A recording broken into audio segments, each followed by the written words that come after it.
तो भाई साहब अब नरेंद्र मोदी संसद में भी डरने लगे हैं। मतलब पहले तो लगता था कि शायद चाइना से डरते हैं, अमेरिका से डरते हैं, एप्स्टीन फाइल से डरते हैं, लेकिन अब संसद में भी डरने लग गए हैं। सोचने वाली बात है कि आप खुद के घर में बैठे हो फिर भी आपको डर लग रहा है कि यार मेरे साथ कुछ गलत ना हो जाए। उसी तरीके का माहौल चल रहा है। फिलहाल संसद सत्र चल रहा है और आपको एक चीज़ मैं क्लियर कर देता हूँ कि संसद के अंदर 1 मिनट का जो खर्च होता है वो होता है लगभग 2.5 लाख रुपए। यानी 1 मिनट अगर संसद चलाते हैं तो लगभग 2.5 लाख रुपए का खर्चा आता है। और अगर पूरे दिन की बात करें तो लगभग 8 से 10 करोड़ रुपए के बीच का खर्चा आता है। और वो खर्चा आता कहाँ से? उसी आम जनता के टैक्स के पैसे से, जिसके बारे में वहाँ पर कुछ भी बातचीत नहीं होती।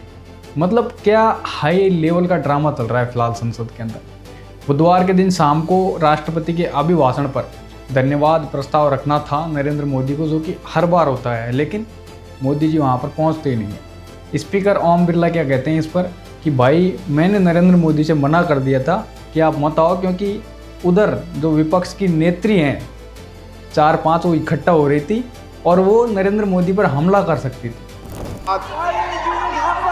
जब सदन के नेता को सम्मानीय महामहिम राष्ट्रपति के अभिभाषण पर जवाब देना था तो मेरे पास पुख्ता ऐसी जानकारी आई कि कांग्रेस पार्टी के कई सदस्य माननीय प्रधानमंत्री जी के आसन पर पहुंचकर कोई भी अप्रत्याशित घटना कर सकते थे। मतलब किस लॉजिक से ये बात हो रही है, मेरे तो समझ से बाहर है।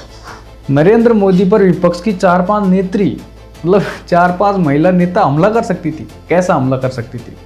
उनको किसी लाठी डंडे से मारती, उनके ऊपर चढ़ जाती, कंधे पे चढ़ जाती, या उनको गोद में उठा लेती। मतलब किस तरीके का हमला हो सकता था मोदी पर।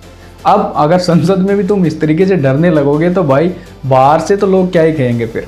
जब से नरेंद्र मोदी का नाम एप्स्टीन फाइल के अंदर आया है तब से नरेंद्र मोदी कुछ कम ही नजर आते हैं और इसके बारे में बोलते भी नहीं है। मतलब नरेंद्र मोदी सवाल जवाब से तो खैर शुरुआत से बचते रहे हैं, लेकिन फिलहाल और कुछ ज़्यादा ही मामला गंभीर चल रहा है। उधर 5 फरवरी के संसद सत्र के दौरान नरेंद्र मोदी आते हैं और ऐसे नारे लग रहे थे मोदी मोदी मोदी, जैसे कि कोई छत्रपति सूर्यवंशी, कोई बड़ा महाराजा आ रहा हो।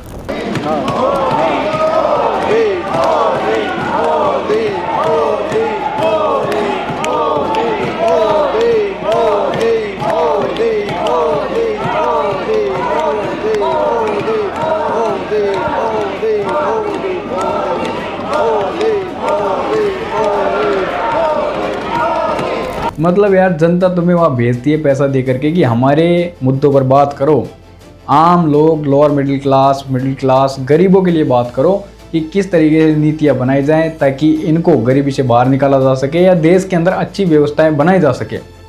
लेकिन तुम वहाँ पर अपना ही अलग सिस्टम चला के रखे हो। कोई कह रहा है मोदी मोदी, कोई उधर से हंगामा कर रहा है। नरेंद्र मोदी देश का प्रधानमंत्री है। देश का प्रधानमंत्री यानी इस देश में शायद सबसे ज़्यादा पावरफुल आदमी है, लेकिन खुद के संसद के अंदर ही एक भीगी बिल्ली की तरह मना कर देता है आने से कि भाई मुझे खतरा है। तो इसके अलावा फिर तुम्हें खतरा कहाँ नहीं होगा? मतलब अगर संसद के अंदर खतरा है तो फिर तुम्हें हर एक जगह ही खतरा है। ऐसी कोई जगह नहीं होगी जिस पर तुम्हें खतरा नहीं है। इसके अलावा एक चीज़ और सबसे ज़्यादा वायरल हो रही है, वो ये है कि जो MM नरवणे हैं, पूर्व सेना प्रमुख, उनकी एक बुक थी 4 स्टार्स ऑफ डेस्टिनी, जो कि अभी तक पब्लिश नहीं हुई है। उसको लेकर के राहुल गांधी ने संसद में उसकी कुछ लाइनें पढ़ने की कोशिश करी, लेकिन रक्षा मंत्री राजनाथ सिंह ने स्पष्ट मना कर दिया कि भाई ये किताब अभी तक पब्लिश नहीं हुई है और इसमें कुछ खामियां हैं, कुछ ऐसी चीज़ें हैं जिसकी वजह से इसको पब्लिश नहीं किया गया है। तो तुम इसकी जो लाइनें हैं उनको पढ़ करके नहीं सुना सकते हो संसद के अंदर।